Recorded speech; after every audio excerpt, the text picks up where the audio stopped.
आप सभी का बहुत बहुत स्वागत है। बाबा साहब का जीवन हम सभी के लिए एक प्रेरणा है।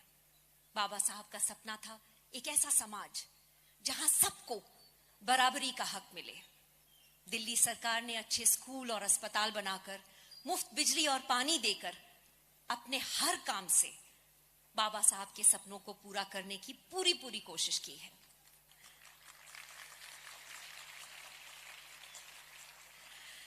दिल्ली के मुख्यमंत्री श्री अरविंद केजरीवाल जी का धन्यवाद करना चाहूंगी, जिन्होंने पिछले साल बाबा साहब अंबेडकर के महान परिनिर्वाण दिवस पर दिल्ली में ये ग्रैंड म्यूजिकल करने का फैसला किया।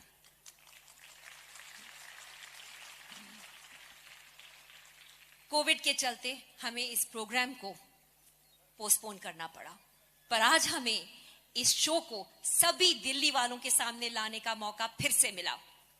इस शो से बाबा साहब का संदेश, उनके विचार, उनकी वैल्यूज दिल्ली के हर नागरिक, हर बच्चे बूढ़े के दिल तक पहुंचेंगी। मैं माननीय मुख्यमंत्री श्री अरविंद केजरीवाल जी से निवेदन करती हूं कि वो मंच पर आकर बाबा साहब के सम्मान में 2 शब्द कहें और इस शो का शुभारंभ करें।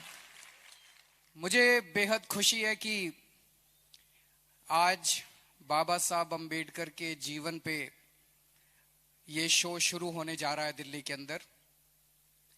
बहुत दिन से हम लोग प्लानिंग कर रहे थे, 1-2 साल से, कि उनके जीवन को जन जन तक कैसे पहुंचाया जाए। हम लोगों ने स्कूलों में भी बाबा साहब अंबेडकर को पढ़ाने के लिए अलग से व्यवस्था की, लेकिन एक आम आदमी तक पहुंचाने के लिए हमने सोचा कि नाटक एक सबसे अच्छा जरिया हो सकता है। बाबा साहब अंबेडकर का जीवन बेहद प्रेरणादायी है। मैं तो अपने आप को उनका भक्त मानता हूं, फैन भी नहीं मानता, मैं अपने आप को उनका भक्त मानता हूं,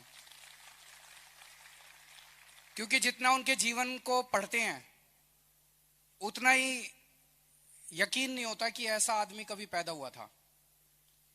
एक बार आइंस्टाइन ने गांधी जी के बारे में बोला था that the future generations will refuse to believe that such a man walked on earth in flesh and blood, कि आने वाली नस्लें यकीन नहीं करेंगी कि ऐसा व्यक्ति कभी इस धरती पे पैदा हुआ था।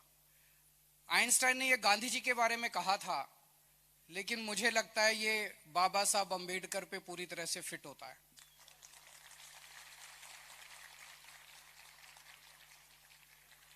एक गरीब घर में पैदा हुए, बहुत ही बेहद गरीब घर में खाने को भी कुछ नहीं था। स्कूल जाते थे, उनको क्लास के बाहर बिठा दिया जाता था, छुआछूत इतनी ज्यादा थी। वहां से निकल के वो कोलंबिया यूनिवर्सिटी में पीएचडी करने पहुंच गए, वो लंदन स्कूल ऑफ इकोनॉमिक्स में पीएचडी करने पहुंच गए।